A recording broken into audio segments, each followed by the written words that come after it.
Grant. Why didn't that say? What's going on, everybody? How's everybody today? What's good? What's up, man? How's life? Oh, it is awesome, man. We got powerful JTs. Now, listen, if you guys were on the last one where we tried to do this, see, he's listening. He's stuck in the green room, so he won't be able to defend himself. The last time, Jay completely ruined the show because he could not jump on, and we had to delete. Now, let's see. Jay, can you hear us, sir? No, I think it's working now. Work. That's there he is. That's not going to work. How's it going, gentlemen? What's up, brother? How are you? Good. Happy birthday to our Marine Corps brother, Dale. Hey, yeah, That's man. right. I can't wait till we get off today so I can eat a box of crayons. There's a company called Crayon Eater or something like that, and by Marines, I guess they make like crayons. Oh yeah, edible cookies. Crayons. Yeah, Edible, yeah. That's hilarious. Well, listen, welcome everybody to the Flipside of Leadership this Thursday, second Thursday of the month. So we get the Lion's Den today. So unfiltered, raw leadership topics that usually, I will admit to everybody, usually we have about 5 minutes beforehand to talk about it. We have not talked about anything today. Zero of it. And obviously we have our special guest. We got Jay Teagues here with us, our performance director that we have. And then it's Dale and I as always. So it should be good today. It's fun. It's going to be a good one, I think. I know I have one right off the bat that I want to bring up, especially with tomorrow being Veterans Day, it today being all the time. I think I know which one you're going to throw out here. I think you probably are. It's going right? to take up the hour. Yeah, we talked about it last week. Actually, Laura and I talked about it last week on the rant, and I think it's a good one to talk about. And listen, the backstory to it is that Dale and I chronicled this man in an entire video documentary that we pulled all the leadership points that we found about it, and that was Tom Brady. And I know it's been a while, probably over the last month since we got to it, but he had said something. I'll paraphrase what he said, but he likened the NFL season to a military deployment, and he quickly got destroyed by a lot of veterans. The trolls, yeah. And Laura and I talked about it last week a little bit, and I think that's the first one where I want to start and kind of hear about what you guys believe about it, and kind of what your thoughts were on that. So whichever one of you wants to engage in it first, please, by all means, go ahead. I think you and I, in one of these earlier episodes, talked about like how much credit we give to famous people who have the opportunity to have a stage and the words that come out of their mouth. And I've always been kind of like, just because you're like a sports guy, professional sports athlete or a singer or whatever, like you're still just as perfectly human as anyone else. So just because you're a singer that gets to fill a stadium and sing at them doesn't mean that I need to adopt your political views or your views on leadership or your opinions on life. But people do. They get all wrapped up in it and all this stuff. And so first of all, I'll just start on this. Like Tom Brady saying this, I kind of, to me, again, this is me. I probably get my own trolls from this. God knows I've had some recently for putting what I thought was positive stuff online. But dude, calm the hell down, man. Like the dude said, like don't take it out of context, right? Like being a professional athlete when you're paid millions of dollars. I know there's this misconception that people think, oh, he just gets to play football and get paid $1 million. No, these guys get locked down for that period. They can't go places. They can't do certain things. They have to be. And so I will say that there are sacrifices to earn as much as he's earning from the demands that are put on him. And if you have a family and things like that, and again, military deployments or going on exercises or whatever are similar in that, like you don't have a choice. You have to go. And I always talked about being in the military. It's like I sacrificed a lot of my freedoms so that other people could have theirs, right? Like I couldn't pick what I was dressing. I couldn't pick where I was going, when I was going there, where I was going to live, right? So I just feel like, blowing this up to say like, I get what he was trying to say. I don't know that I'm all up in arms around it, but maybe some people are. But what you think, Teagues? When I initially saw it, it was cringy. I was like, oof, really, really, dude? Like all the things you could say, like, oh, this is not going to end well for you. Like the backlash in the veteran community was pretty visceral, pretty quick. But it goes to show that someone's just kind of disconnected with reality, and maybe just a poor. We've all said things that we probably wish that we could take back, or we didn't have the context. And so, and he has in his life right now, he's got a lot of things that are going on. I think he's going through a divorce. I know he's got big crypto holdings and a crypto that I think just recently crashed. So ultimately, I wouldn't want to be Tom Brady right now, but I hope that he maneuvers through this okay. But I don't know. I think that was pretty cringy, and but what I also think was cringy is how the veteran community really just roasted the guy continuously as well, and took it probably a bit too far. So just the whole incident's a little bit like, I don't know. Yeah.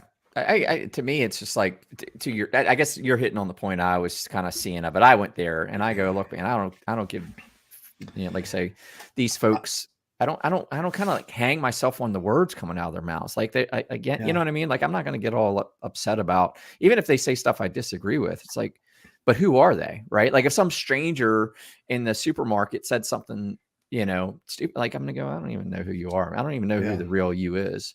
And this day of communicating where we're not intended to communicate this way, right? Like to read clips of, 15 seconds of what someone says out of context of the hour-long conversation, right? We're just not intended to consume information this way. And we're getting spun up, I think, wrongfully, I just found it cringy. The comment was a little bit, and then the reaction was a little bit, because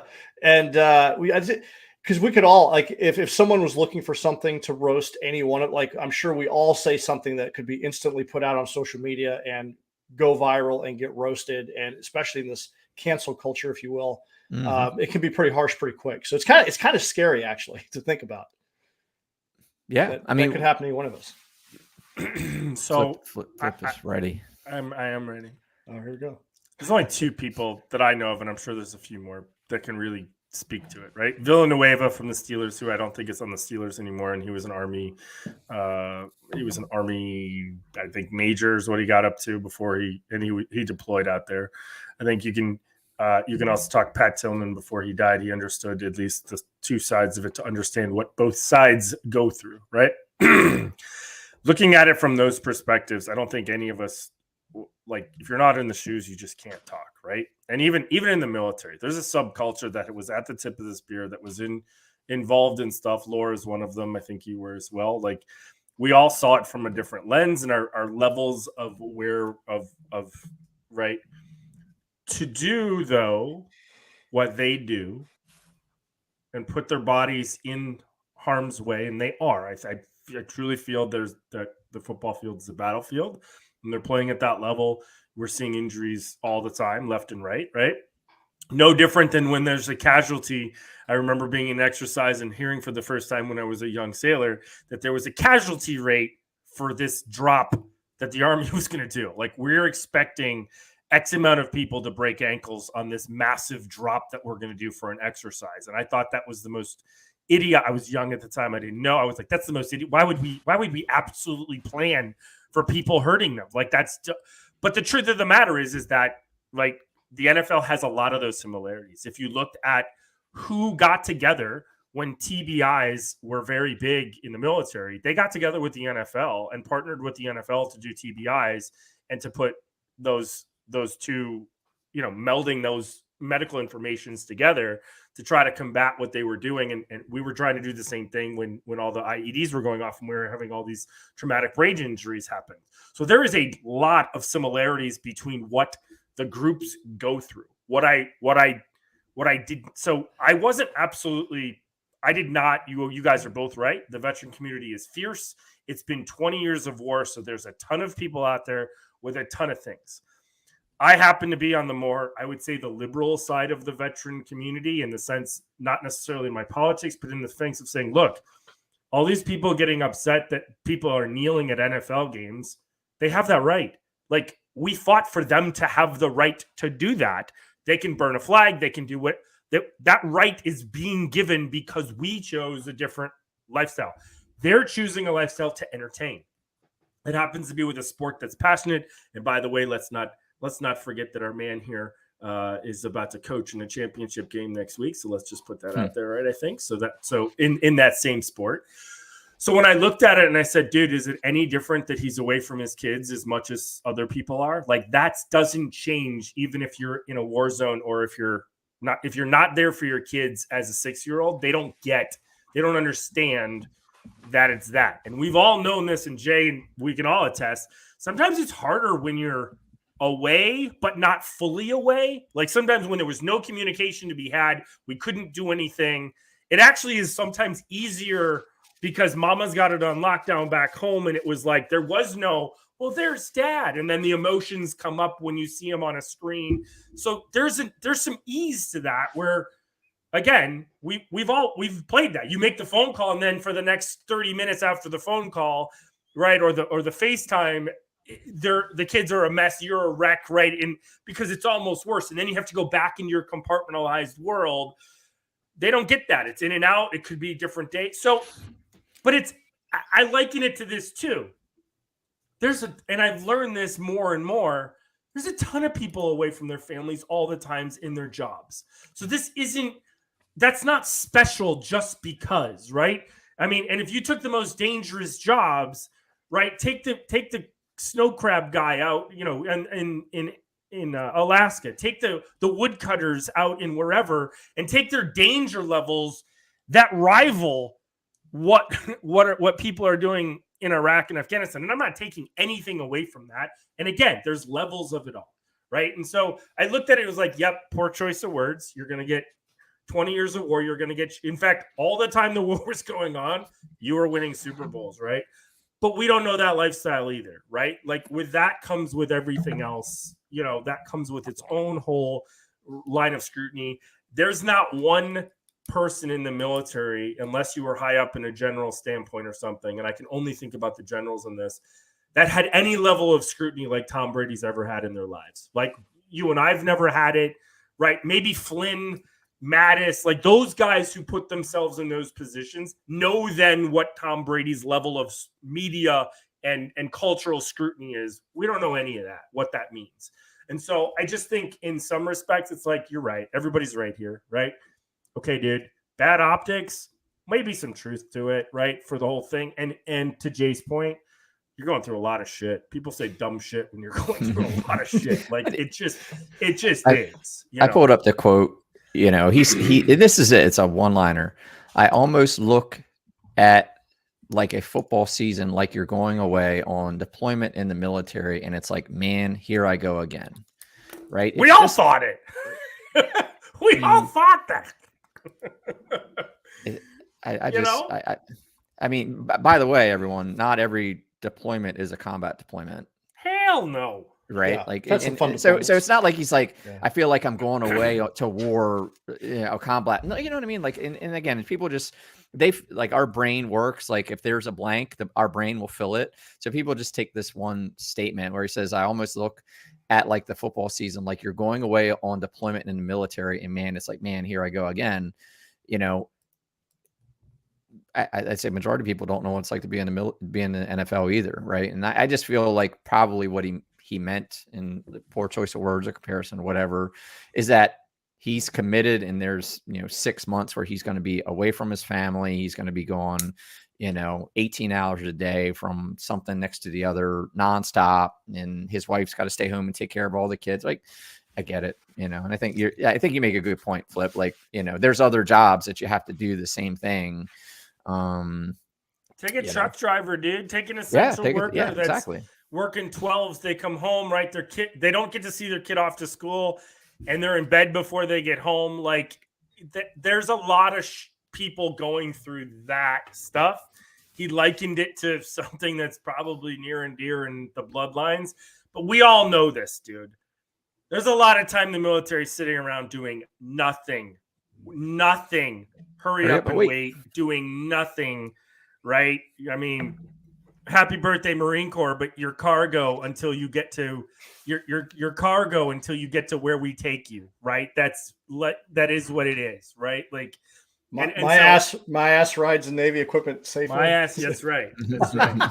So but no, I just, again, maybe poor choice of words. He's not off. That's exactly right. And look, I'm gonna say this too. Like there was another guy. The problem is we have a very warped, our society has a very warped sense of what's important and what's not, right? Go back to a truck driver who's carrying essential things that you want at your thing that you wouldn't even think.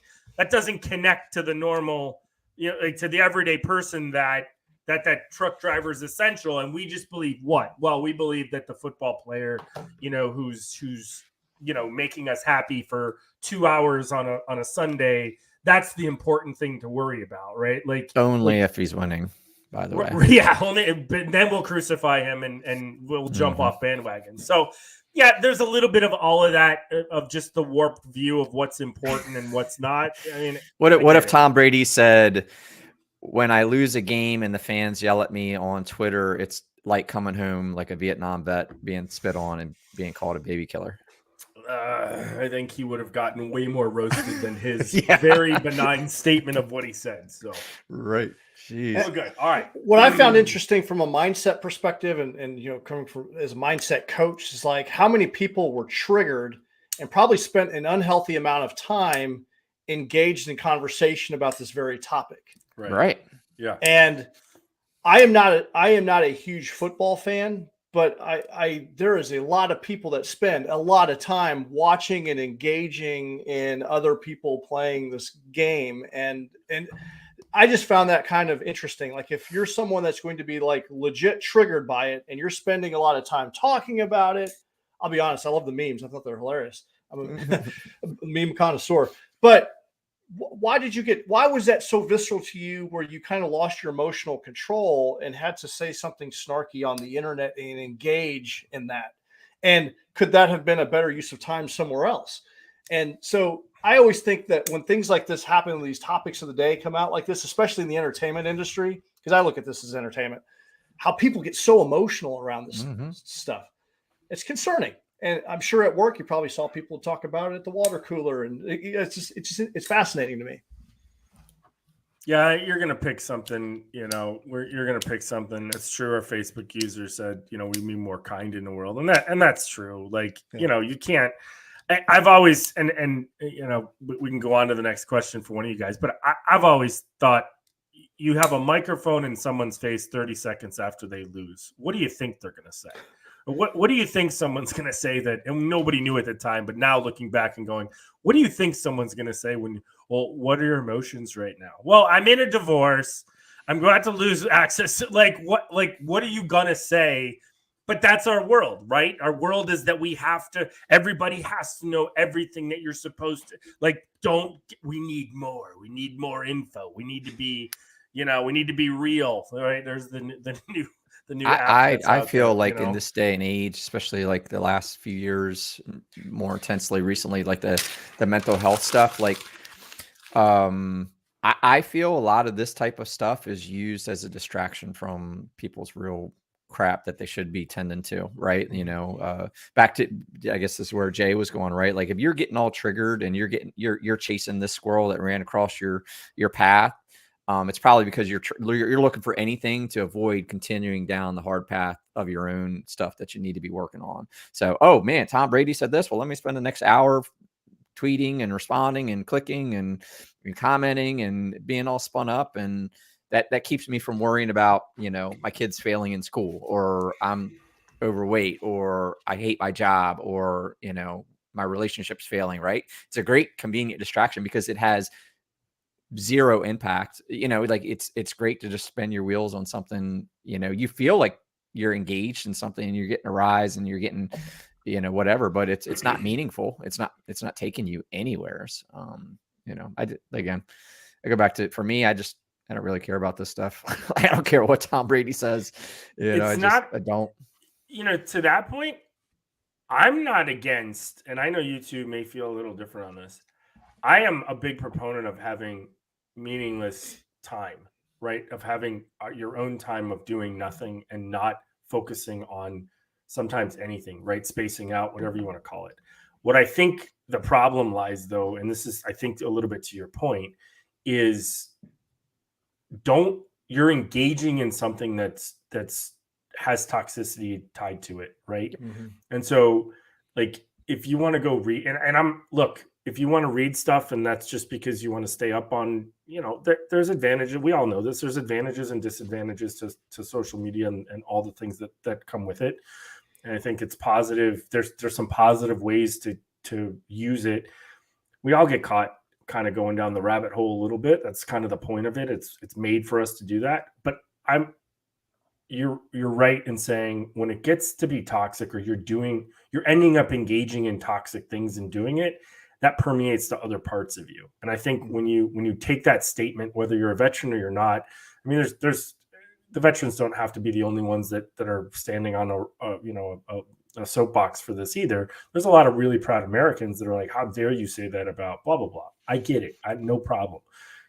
Every Bills fan for the last 20 years could have pounced on him just for talking shit if they wanted to. But I think if you just looked at it and said, okay, that there's no reason, we don't have to scrutinize every single word that comes out of every single person's mouth 24 hours, 365 days a year. Like, that's toxic. Like, it's one directional. Right. Like, imagine if Tom Brady was at an American Legion thing and he was given this and he said this statement, and afterwards he actually got to exchange discourse with the people who actually heard it said. Sure. And they go, hey, well, what do you mean? You really think playing an NFL season, like deploying? You go, well, look, I know you guys are doing something completely different, but what I mean is I'm completely detached from my family for 6 months and I'm 24/7, right? They would have had a conversation. This is like a one directional out in broadcast and the whole world gets to just chew it apart, but there is no discourse to discover and learn from one another. And that's what's missing. Like this day and age where I recently dealt with a leadership issue. I won't go into the details, and I'll try to dance around it to not get too specific.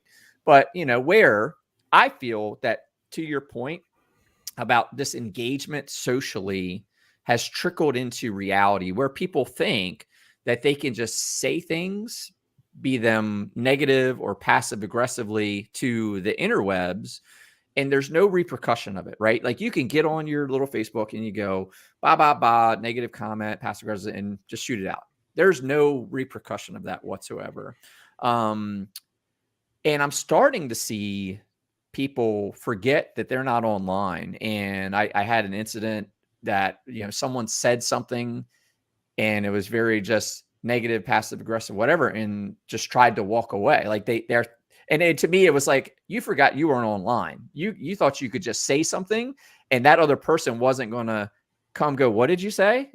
I don't want to talk anymore. No. You don't get to just like say something and walk away in person. And I think like people are starting like neurologically, like spend so much time and energy in social media and the way you engage with people. People were probably engaging with people more online than they are in person today. I'm talking like actual engagement, like even though it's artificial of sorts, like we probably spend more time engaging with people online than we do in person these days. I don't know. I don't know if there's any fact to that, but the point is, like, I saw that happen where people were like trying to like, they forgot that was my response to it. I was like, oh, you forgot this wasn't Facebook. Like you were just going to say something and there was not going to be a response immediately in person, and I think you build habits of how you're interacting online, how you're thinking and the emotions that you're using. And it's not serving you in real life, especially if you're making it your existence. I can remember a good leader that I was a mentor of mine for a while, and someone I looked up to, who was also in my chain of command. And then I saw them interacting online, and this was really weird to me. They weren't doing anything. This was real weird because it wasn't toxic, but it was engaging in things in the right way. Like, but I just didn't feel like there needed to be that engagement, period. Like, I just was like, why are you like, I don't believe anybody's above anything else, right? But like, when I looked at, this was one of my things. When I looked at the presidency and said, dude, you don't need to go interact with everybody's going to make fun of you. They're going to do things, right? When I saw that our past president was engaging against people, like, and it's not, I've voted you into that office to be higher, to be better than that, right? We don't get into blue and reds here, but like, for that person to, there's a difference of engaging of like for positivity's sake and engaging for negativity's sake. And then there's just this engagement of like, I feel like you're doing it just to engage. We've talked about this before. Lions Guy doesn't use social media for the sake of using social media, right? We're going to give you positive messages. We're going to give you what we feel are your pain points with things. And we're going to try to take those things away and use social media for those, even in our posts. We all three of us would agree to that, right? So, but in the same sense, like, I was seeing people just engaging for the sake of engaging, even though it wasn't negative, but it was like, why are you getting into this debate with somebody over something that you're cool? You know you're higher, you're higher ranking. Like Jay, it would be like some colonel like engaging on the internet with you, and you post something and he's like, that regulation is wrong, that regulation should be blah blah blah, and you're like, why are you engaging on this? Like, what's the point of this? Like, okay, great, I'm wrong. Like, it's opinionated, right? Like, and to your point, Dale, right? It's real easy. Show up to somebody's house and find out who slick hair 56 is, and go, did you write this? Cool, I'm gonna punch you in the mouth now. Wasn't there a show on MTV about that? It was Jay and Silent Bob. He wanted to find everybody who made like that. Jay and Silent Bob. Are you this guy? Yeah. Boom, and he hits him. Like, that's what the internet has prevented, is letting people troll everybody all over the place with no repercussions over how we do. And it's brought up a whole new way. And Jay's, I think, more. Jay's, are your kids older than mine? I have triplet 14-year-olds. Right. So we're in the same thing. Like, it's a different way of parenting to have Tom Brady, you don't have the same thing. He's got triplet girls. I have the same thing. I have the same age group. Thank you very much. And you're getting close there anyways. But we're having to parent different of than we ever have before, right? Like, oh yeah.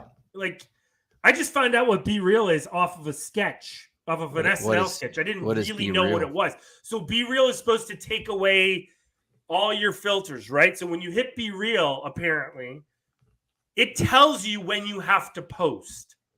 So this is even more robotic and scarier in some eyes, in my way. But so, like, if your Be Real came up right now, Dale would have to post saying, here's my picture, right? But it gives you a time when you have to do it. So there is no, I don't have time to filter, I don't have time to get ready. And it also takes a picture of you, and it takes the picture of what's on the other side. So it's not like you can hide what's going on, anything. It's kind of scary. Why? It's a social media app, or it's a social media app. Why?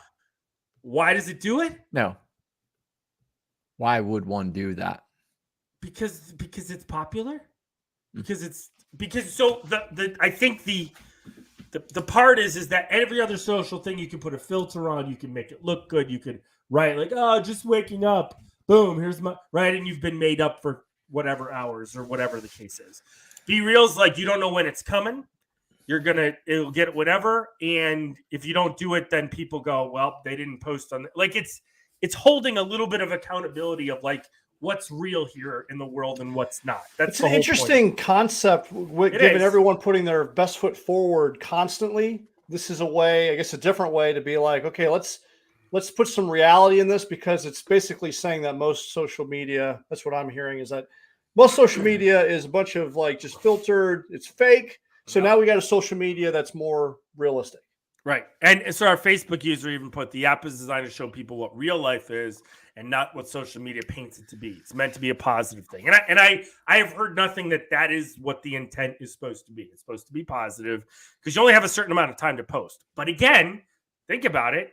It's not for us. It's for the triplets. It's for my right. Like that's what it has become is okay. That's their world. Because think about it, all of our kids are living in a very different world where they have to be right. Because you remember what it used to be? It used to be like, hey, you had to be presentable 24/7. We never had that problem. You could go home, you could hide at your house, and if nobody called you, you didn't have to worry about ever. That's not the case anymore, right? There's 24 access to everybody all the time. That's a very, that's a scary concept of how you have to like parent to that, right? And be prepared for that. So I got a question since we're on the social media topic and we're talking about leadership. And I don't know what other talking points you have today, but a big shakeup in social media that everyone's talking about right now is Elon Musk, coming into Twitter. Yeah. And from a leadership perspective, I mean, instantly came in and really started shaking things up. And so what are your guys' thoughts on what Elon Musk has done walking into an organization? I'll be kind of honest. I thought, every time that I've had a leadership position, come in, you want to make changes, but you want to maybe be subtle. He's coming in there just taking it by the horns, and there's a lot of like media around it. What are your guys' thoughts on what you see with him and Twitter? By the way, I love Jay coming on. He's gonna throw grenades, dude, like we do. So Jay, whatever happens here happens. Yeah, I'll let you take it first. Unless you want me to. I mean, straight out of the gate, he bought it. It's his right to do whatever he wants to do with it, for starters, right? And I think a lot of people confuse. I'll go back to something you guys have heard me say all the time. Like, a business is the owner's work of art. They can do whatever they want. They can use whatever colors they want. They can do whatever lines they want. It's their piece. And people will love or hate that piece of art, which is a business. If you're dropping what did he spend $40 billion or some crazy amount of money to own that platform? And back to like the comment about trying to do a positive thing. Why did he go after that? It was my understanding he went after it because the Twitter is a toxic cesspool of hate and trolling and whatever. And it's also then controlled by people in the corporate atmosphere on what you actually get shown and don't get shown. So that's one of the things that he wanted to go correct, that there's this big platform of the world to interact, but it's actually being mediated by a corporate agenda of sorts and a committee of what, complete opposite of Be Real, right? From the same of anyways. So I think like he's, in my opinion, can he go in there and but I wouldn't think that, and I don't know this, but he may be very strategic in what he's doing. He may know things that he did not love about it, and he certainly didn't buy it without a vision for what it could be. Let me dial it back, right? So the things he's doing is probably very much aligned with the vision that he has the Twitter platform to be, and he will bear the consequence of it, right? So to speak, right? So back to being the artist, he's going to bear whatever consequence of whatever action he takes, right? It's his money he put into it, and we'll see where it goes. I mean, I don't know. That's just my kind of initial thought on it. I'm not a Twitter user. I really. Me either. I'm surprised that many people still use it. I was one of the first social media platforms, but I never really understood it. It gives you so I actually stopped it again. But sports wise, I used it mainly for sports, right? Jordan Peterson actually posts all the time on stuff and puts things out there. I don't know. He did until he got canceled off the platform. I think he's back. He's back since Elon Musk came back. But correct. I think two things.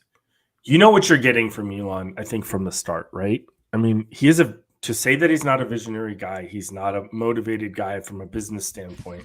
I'm going to keep the ethical parts aside from this point. You knew what you were getting, right? He got and at that level, when you're making that much, I don't think it was ill-intended. I think the intention of Tesla, the intention of SpaceX, of what he was trying to do, and that he pulled some of those things off. Right, because he made PayPal, by the way, right, and sold it off. So the intention of what he's done and the visionary parts that he's seen of it, I don't think you can argue that. I don't think there's an argument over that piece.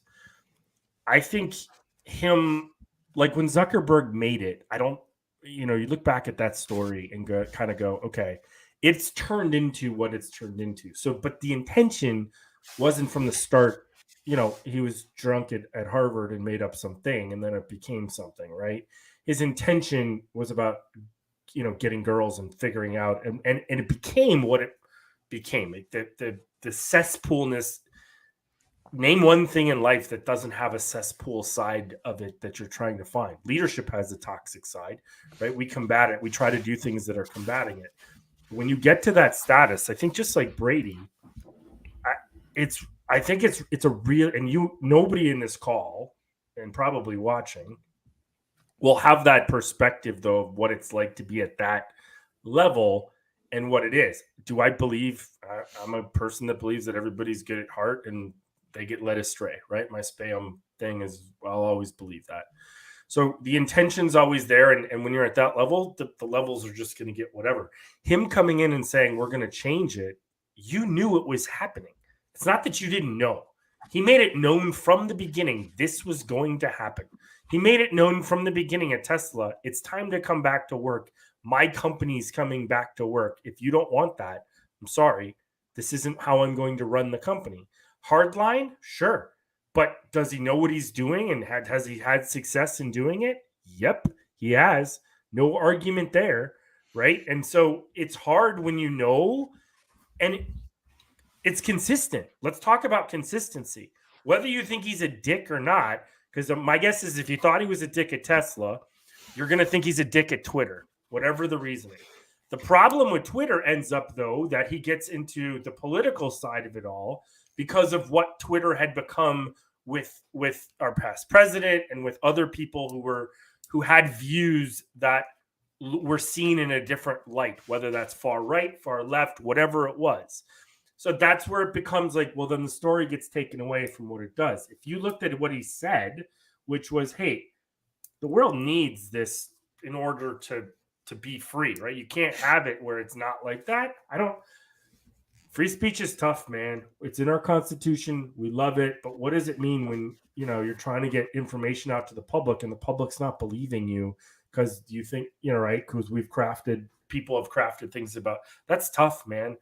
From emergency management perspective, we looked at how social media was affecting things like emergency management and FEMA's trying to put information out there or whatever. And people are going, well, it's just like the government. We don't believe the government. We didn't believe Fauci. We're not going to believe FEMA that we have to evacuate. Well, that's okay. Well, then what do we do? You live with those consequences. Totally right? live with those We've seen that in some of the hurricanes absolutely. Where they go, FEMA's like, you guys got to evacuate. We can't help you if you don't evacuate. And people go, you don't know what you're talking about. Like they have to live with those consequences. Right. Yeah. And some people can't. Like from that, in that retrospect, you can't leave. It's not as easy as people think who don't live in that area. Sure. So, yeah. Again, good question, Jay. When it gets to global issues like that, you're never going to make everybody happy, period. It's just not going to happen, Well, leadership is not a popularity contest. And if you're leading because that's one of your major concerns, then you're probably doing it wrong. It's probably not going to end well for you. So I just found it to be quite fascinating, just the big shakeup and then just seeing social media and the media in general just kind of reacting to everything. But I love that he's coming in there and he's taking command. And he probably has a vision of what he needs to do to make it successful. Then you start hearing like the other side of like how much money the company was losing. It's just like, man, why didn't this happen sooner? Right. And I think Elon Musk is a fascinating individual. And so it's really interesting to see him kind of dive into this and shake this organization up. Yeah. Dale, what do you got today? You've been quiet on your birthday. No. Oh yeah. Favorite. Tell me all some. You guys know the Marine Corps leadership traits and principles. Any favorite Marine Corps leadership traits and principles? Or no, let's do this. Favorite thing about a Marine. From both of us. Yeah. Favorite thing about a Marine. Let me think. No, I'll be honest. This is pretty common knowledge. I think that the uniform, sharpest uniform ever seen. I can't think of one that's much sharper. And I really appreciate, one thing I really appreciate about the Marine Corps service is just the level of pride that the entire organization has. In the Army, it's a little bit different. It's more unit based, like the 82nd Airborne versus 101st. There's a lot of inter-unit rivalry because we're just so large. But the Marine Corps as a whole, I really love that aspect and the aura, and that they don't really have major changes. They are so incredibly consistent with their branding, the marketing, how they interact, the culture. I think it's super cool. I really appreciate that about the Marine Corps. It's actually one of their detriments as well. What? Say, how so, Chief?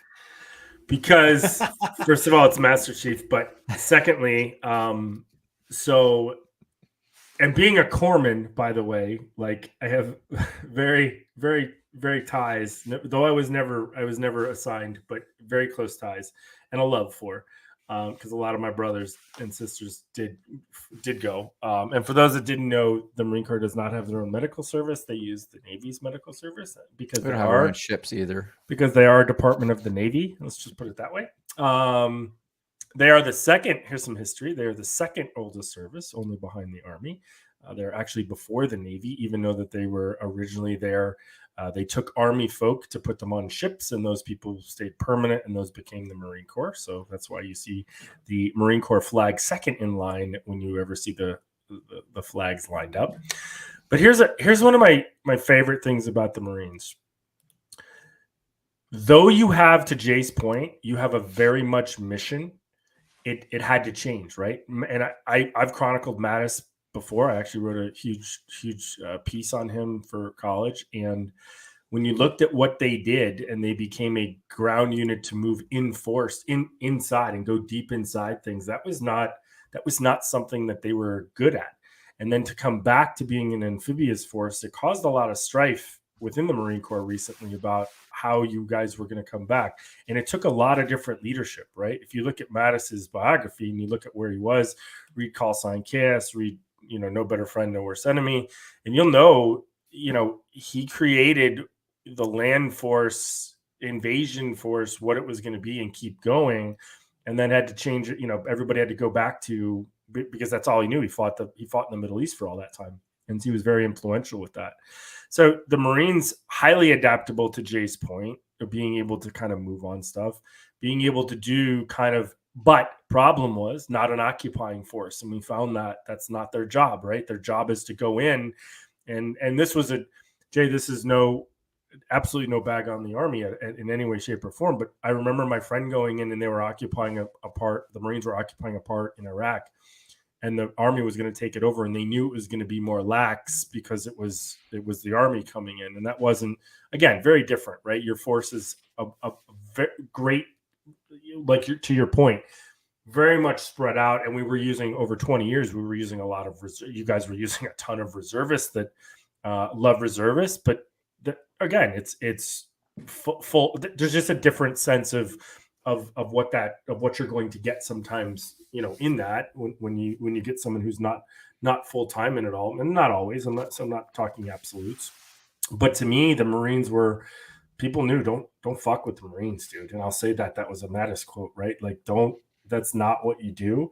And I think you carry that aura, you carried that kind of thing, and that permeates throughout the entire Marines, right? You have a cook, you have an administrative person, and dude, they looked exactly like what you would find out on the front line, right? I thought that was important. I one of the things I appreciated about the Marine Corps was the emphasis on leadership, teaching leadership traits and principles is a requirement as far as our training and knowledge, going through boot camp and things like that. Were the other services, Navy, Army, did they have as much emphasis from day one on learning leadership traits and principles? I don't think as organized as the Marine Corps. Yes, we put people in leadership positions, but as far as like getting into leadership doctrine, no, probably not as quickly as the Marine Corps. That's one thing but also one thing about Marine Corps boot camp is like it's much longer. Mm-hmm. So, and I think that they do that on purpose. You have more time with the training to get them to where you need to be. I really did wish that the Army had a longer basic training, and they've recently extended basic training. What's Army basic training now? I believe it's like 12 weeks now. They've added some things. Let me look it up. On Killing is a great book by Grossman. I think you probably both know who. I don't know if you've ever read that. Great book about the Marines and how they changed World War II. There was a statistic that, and this was specifically the Marines, there was a statistic that only like 23% of people actually aimed and fired their weapon trying to kill people in World War II. And they said, well, we can't have this. And Marines changed their boot camp to be, we're going to train people to kill people. And that had never been done before. We didn't do that before. And by the time we hit Korea, the numbers were a lot higher. And those Grossman points it out pretty well in the book. He got a bad rep later because he had part of the things, but if you went back and read that, it's a pretty interesting book about that. And that was Marine driven, which I thought by the time we're in Vietnam, it was way higher, that we were absolutely shooting to kill from those types of stuff. And so that's a good our thing. piece. Like every Marine's a rifleman, you know, right. We're our trade, our occupation is secondary to being a base infantryman, being capable. Yeah. And it's because the Marine Corps is an expeditionary force. And so everyone is, relied upon to, hey, you might be engaged in combat. Where the Army is like, you might be in a unit, but you might be someone that's in the rear with the gear, so to speak. Your chances of actually seeing combat, and there's a lot of cost associated in training every specific soldier. So I think it's more of a cost-cutting measure, because if you're an admin or doing some type of other role that's not frontline in the Army, but you go to a frontline unit, well, then you're going to train. You're going to get that. They're going to catch you up with that training that's needed for that specific unit, or you may have to apply and go through some type of process to prove yourself that, although you're an admin guy, can you hang can you be in the Ranger bat, right? So you still need to go to Ranger school, and you need to do these other courses, mine was always fast rope. That was my whole thing to it all. Like every Marine learned how to fast rope in the very beginning, and it doesn't happen in the Army. Like you have your specific units go to learn how to do that. And I'm not being the sailor in the room. I'm not gonna judge Rangers versus the Marines, but in some respects it was, look, all the Marines could go and do. To Jay's point, I mean, Laura would talk to you too, and she was on here and be able to tell you too. The front lines changed very quickly during Iraq and Afghanistan, where everybody had to be prepared for whatever, because it was very different, and we saw that. I think to your point, Dale, with the Marines too, right? There hasn't been a time, very few times, if at any, that we had a 20-year deployment cycle for our armed services. Like we had 20 years of people being deployed, and that is. Like that's unprecedented. It's one of the reasons why we're here today, and we all got together, was because we all found the pieces within our own services for leadership. The Navy doesn't do it. We don't give leadership in the forefront, right? We get followership in the forefront. Like make sure you know how to follow, and that's one of the hard parts that as we progress through in leadership in the Navy, we learn leadership. And then the funny part is when you make that E7 rank, you have to learn to follow again. And that's, you want to talk about a hard part of learning to follow when you're older. It's tough when you've been in charge to go back and okay, now I'm on another one. But Marines they've been very consistent over the years about what they've kind of motioned to, and I think that's been a great piece to them. Yeah, definitely. No, it's as with all Marines, like definitely proud to be a Marine. But that's probably like the emphasis on the leadership and learning that early on has always been something I've been grateful for. It's in the work that we do today and working with business owners. Like it's one of the things that part of our mission that I want to bring to business owners who haven't been exposed to leadership principles, traits, things like that I was fortunate just, in starting my company that I had that type of exposure, even, as a sergeant of Marines, right? I had exposure to leading people and organizing people towards a certain objective or managing people and so on. And then coming into business. But if you think a lot of, maybe founder owners that create a business, they don't necessarily have that. Maybe they've worked as a part of a unit or another business or whatever, and now they are running their own business. And before they know it, they've got 5 people working for them, 10 people working for them. And now the emphasis on leadership, the impact of leadership in that organization, specifically their leadership, starts to matter, and starts to have a part to play in the success of the organization. So I was always thankful for that. And certainly, I didn't come out of the Marine Corps at 22 as a Sergeant Marines, knowing it all. I still spent 10 years in business screwing plenty up, with regard to leadership, business, the works. Right. So, but I do feel like that exposure certainly gave me a foundation to fall back on, even when I was in uncharted territory, learning other things. And that's why you're here, Flip, today, just to kind of bring that to the table here with learning, and learning about leadership and what good leadership looks like, and what bad leadership looks like, because there's that too, right? And learning from the examples of what's wrong. That way you guys don't have to make the mistakes. You can hopefully learn what bad leadership looks like before you make them. Do you know what would be really cool? This could be a good topic to have on a future episode, is to look at the performance evaluations of each of the services, because they are a little bit different, and see what's similar and what's different. Because I've seen how the Marine Corps does their evaluation versus the Navy versus the Army. And there are some things that are similar, and there's things that are different, and it'd be a really interesting conversation.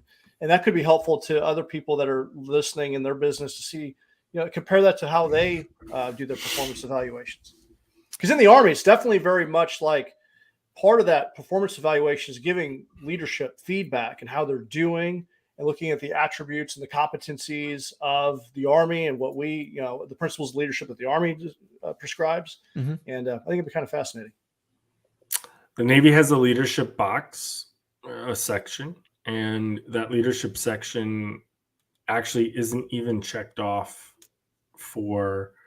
So it's E4s and belows don't even get the checkbox. Like we don't have to turn it in with that leadership box checked. Doesn't get evaluated. Doesn't get evaluated. And at the same token, you could be at a command for a lot less time, and you can get a non-observed one, and your feedback is very little of just basically what your job is. So there's no traits that are looked at if you haven't been there that long. And it all falls into how we rank too, because we rank in different ways than everybody else. We say that we don't rank, but we do. And I know it's changing too. So I don't want to talk about. I can't speak on what I don't know for what's happened from 2019. But what I will say, something I bring over and over that I just talked to a client the other day who was their business was helping people form their own businesses, but instead of forming a business, they kind of just put the cocoon around the centerpiece of them, and then they help them with the business side of it, the administrative. But one of the things I brought out, and I think, Dale, to your point, you say it all the time, I think it's the Navy does not stress this at all. It's not, I don't want to say it all, but it's not stressed like they do in the Marines. And it's one of the reasons I've loved and I've taken on, and that's commander's intent. You guys, to more than any other service that I've can recollect, use commander's intent as the centerpiece and the cornerstone to everything else. And I think, like in the Navy, and I can speak from two of the three kind of warfare sides that are in there. I can talk about the surface, and I can talk about aviation. Commander's intent is you get to a new command and you make your own new mission vision and guiding principles, right? And we're supposed to be put your own flavor on them, but base them off of your first line boss and their first line boss, right? You match them to the admiral a little bit, and you put them in your own. There's all the standard stuff, right? The sexual harassment policies usually don't change. Like all those things kind of stay the same as how we're going to. But we don't promote. I couldn't tell you that it permeated like it permeates in the Marine, that when that rifleman has their weapon honed on somebody, they're thinking about what their commander would do. Like they're putting themselves into that shoe to say, am I putting myself in the right situation? And every time I've been around a Marine, that's been, like our Facebook user said, loyal AF, right? Like that loyalty to say, I'm going to do what my commander, right? I'm going to make my own decision, right? I'm not I'm not a robot by any means, but I'm going to use my commander's intent and make the best decision. I can tell you right now that is not necessarily the Navy. That's not brought out to that degree. And I think that's, we have the same CO's calls where everybody gets there and the CO tells everybody everything. It just, I think it permeates different in the Marines, saying, hey, we know what our commander wants. We know we can make our own decisions, but we know, I think, and maybe that has to do because every Marine's a rifleman. So to be able to put it all the way down because the lowest man has this, or woman has the same responsibility to take or save lives as right with the pull of their trigger. Maybe that's the reason why, and it doesn't, that's not a focus for the Navy, but I've always thought that was one of your most gleaming moments is and your gleaming leadership traits is that your commander's intent is one that's it's first and foremost in my mind. Do you feel that the lack of commander's intent emphasis, let's say, if that summarizes correctly what you're trying to say, that called for then more need for micromanagement? No, I think it's culture, right? So I don't think it needed more management. I don't want to say that it needed more micromanagement. Mm-hmm. Yeah. But we also put a very different emphasis on E7 and above, right? Like ours is a very different emphasis for what our E7s, E8s, and E9s have the power to do, right? Sometimes it's just, I know the Chief's mess will handle it, go handle it. And it's not even, it's very autonomous of how that operation works without even worrying about the skipper. I think ours is also based upon a lot of tradition of the sea, right? So if you go back to the British and you kind of look how those were, and it's very different in that we still hold a lot of historical, whether they're ceremonies or just people still, like, I remember the Marines coming on the carrier and they're like, why are you guys not eating with your troops? And we were like, well, because we eat in the mess, the troops, we eat in the Chief's mess, the officers in the office. That's very traditional officer and British ship type, warship back in the day. We still hold those things dear. And it was awkward for, every once in a while you're like, let's go eat with the sailors. Right. But it just definitely wasn't, it was different. Like you kept it. You guys don't do that a lot. So there's also a lot of, splitting up, in forehand. I know the Army, you guys all sit together, but you're very tight with your people. Working in the aviation world, it was definitely, we definitely had more separation of ranks, and officers and enlisted was definitely more separated. So I think in the Navy, what I perceive the Navy, a lot of technical experts, like you're stationary in this, you're sitting here and you're going to operate the sonar equipment. You're like, here, just operate that. Where in the Army and the Marine Corps, it's a little bit more fluid. You might be operating, but there's a little more autonomy you might have to move to this hilltop, or you have to do these other activities where stuff can really hit the fan. Where I think in the Navy, it's like, I just really need you to sit here and just manage this one thing. And so maybe that's what we parse out duties, mm-hmm. and then collateral duties. And it becomes something that's saying, like, we define them, right? We define them very well to know, okay, you are a sonar tech. And if you're a first class and you're in charge, you're the sonar tech LPO. You might not be on the box anymore, but now you're leading all the sonar techs and making sure that that's getting done. You're setting the schedules for the leader of the sonar. But at the same time, you also might be the surface warfare pin director. So now, the coordinator. So now your other sidebar is to make sure that the entire ship is getting their pins on time, and you're promoting the classes that talk about surface warfare. And by the way, at the same time, you might be the urinalysis coordinator, and now all of a sudden you got to make sure, every 2 weeks, someone comes on board. It hasn't been 2 weeks before they peed for the first time, and you have a monthly pee check. Like, so it's very compartmentalized boxes of how we do stuff. So I don't want to say it's micromanaged, but it's just it's very much compartmentalized. Where for you guys, I think to your point, look, your rifle is if you're on a computer, guess what? I'm pretty sure your rifle's no more than 10 feet from you because you're still bringing that all the way around, whether you're whether you guys are in the field or not. And it's different conditions too, right? Like it's just different conditions of being on a ship versus like, so for Navy, you're on a ship, everybody's a firefighter, right? So every man's a firefighter, right? Or every person's every sailor's a firefighter on a ship, right? Because it doesn't matter. Do the officers go to the school? No, but I mean, stay out of our way, sir. Stay out of our way, ma'am. We'll fix it. But so I think it's just compartmentalized different. And I don't want to say it's wrong or right. I think the services has their ways of how things are done, and it's built upon traditions. It's built upon uses of their warfare, right? Capabilities, right? And I think, dude, listen, I'm part of it. I have a huge thing about here about there's a land of the dirt sailor where, there's a lot of Navy being, before that, Seabees were the only guys that were on and girls that were on land. But when the war started, though, and we took over all these land jobs, it was hospitals being built all the time, and they're now staffed with Navy folk. It was the air ambulance, which I was a part of. We were relieved an Army group, right? I mean, because you guys didn't have enough people to kind of do it. So I think the roles get there, and then it starts to blend, right? You start to blend of your leadership styles and your responsibilities and how they all. It can be very interesting of how it is.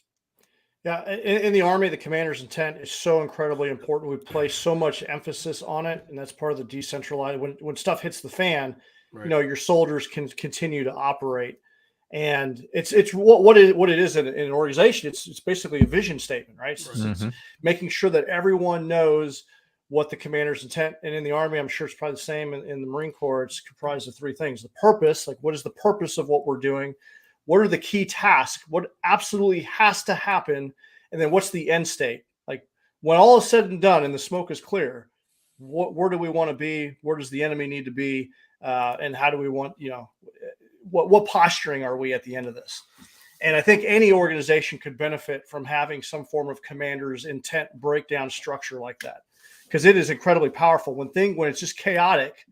Okay, at the end of the day, all I got to do is remember what the commander's intent is. I can still operate and execute. And I think about like all these different war movies. I think like just what comes to mind is like Band of Brothers when they jump into Normandy, and it's like Lieutenant Winters with some other radio operator who dropped his rifle from another company and a hodgepodge of people. They didn't have all their weapons. Like, okay, where are we? What do we need to do? Okay, what's the end state? And they start to move to that end, and they figure it out as they go, but they're still meeting that commander's end state because everything went to hell. And I think every organization could benefit from that. I think ours is different too. I think there's histories and laws that go, like you take a commanding officer at sea, dude, you want to talk about power? There may be no more absolute power than a captain at sea. Like that is a powerful position. Like the UCMJ changes when that happens. Like I don't know if you guys know this, but when you make command, you get a charge of command sent to you from the CNO, and that's gone back since the days of John Paul Jones, and they still give it. And it talks about each CNO puts out their new one, and every time you get chosen, you get that straight from the CNO, right? So that's like getting it from your Army Chief of Staff or whatever your highest Marine Corps, the Commandant. Like you're getting that directly. And I know the Marine Corps has a lot of that history. It's because honestly, between the two of us, Jay, like Dale sits in the middle because he's got a lot of traditions that fell into the sea because you were part of that whole thing. So you guys end up with a lot of traditions, but you also have a lot of function like the Marine Corps does.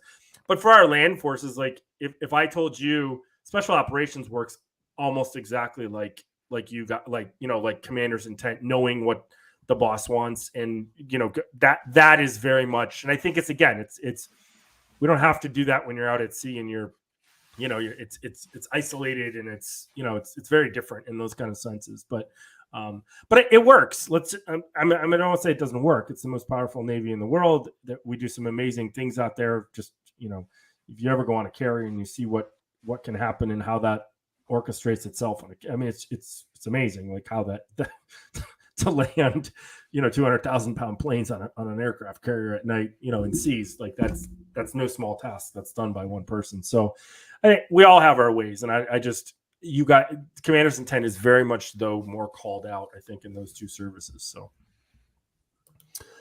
Well, good, Sure. good. Yeah. Let's bring her home, man. Yeah. So I'm going to give you guys this last few minutes here to plug your what's going on. And by the way, give yourself a Veterans Day message as well. But because tomorrow is Veterans Day for everyone. So thank you for your two service and everyone else's out there service. But Jay, I'll let you go first. Plug what you got going on over the next month. Go ahead. Yeah, so part of the Lions Guide open house, I'm hosting 2 high performance sessions each week. I'm hosting one. Next one's going to be, we've done Ignite Your Potential. We've done focal points, clarity. The next one is going to be on the topic of energy. And I'm hosting those on Tuesday at 1 o'clock Central Standard Time, 1300 for you veterans who know how to.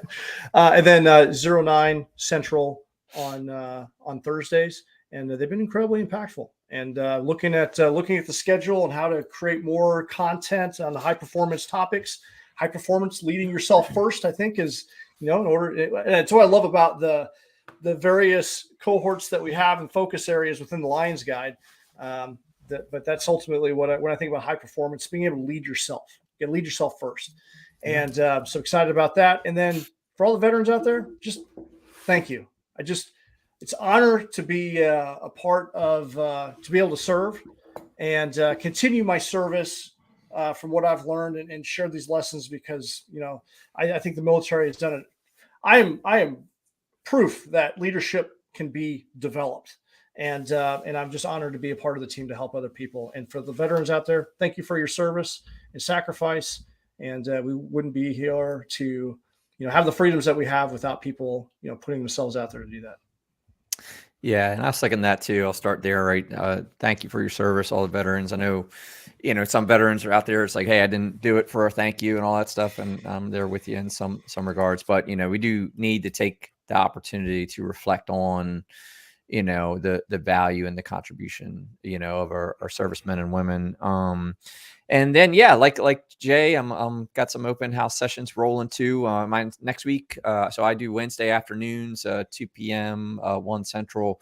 Next week, I'll be diving into competence, and we got to be competent in order to execute. So we kind of explore that topic and see where you are, if you've got the right levels of competence in the areas that you need to be to achieve your current goals. It's a pretty powerful session. I really enjoy going through that one. So if you guys are looking to, like I say, all these sessions that Jay and I and Flip do are very Socratic in that they're not trainings per se. We are challenging you to your answers on topic areas that move you forward. And what's cool about it is you probably haven't even thought to ask yourself these questions. So and it's a peer group format where you're in with other folks that are on a equal setting and looking to grow as well. And you get to hear their answers and the things they're working on so that you can know, because I know whether you're a business owner or in some sort of leadership role, it can feel very lonely and it can feel like this stuff that you're going through are your challenges alone. But the truth of it is, everyone's at different stages of a similar journey. And what I love about the peer groups and that we're doing is everyone's kind of rowing in the same direction, so you get to hear and relate to situations and folks and know that you're really not alone. And that's kind of like fulfilling in its own right. It's very energizing, so I love doing them. So hopefully see some more of you guys in there next week when we're back at it. Yeah, I love them too, because you end up, to Dale's point, and I think it's hugely important, is that you can have an HVAC company, you can have a small business of, a pizzeria, you can have ice cream a shop, leader of a department of a Fortune 500, and I promise you're all facing the same leadership type of issues all the time. We're all facing them, right? I picked one off the other day. I saw one and I printed it. Nobody can see it right now. But what excuse will win today, right? Yeah.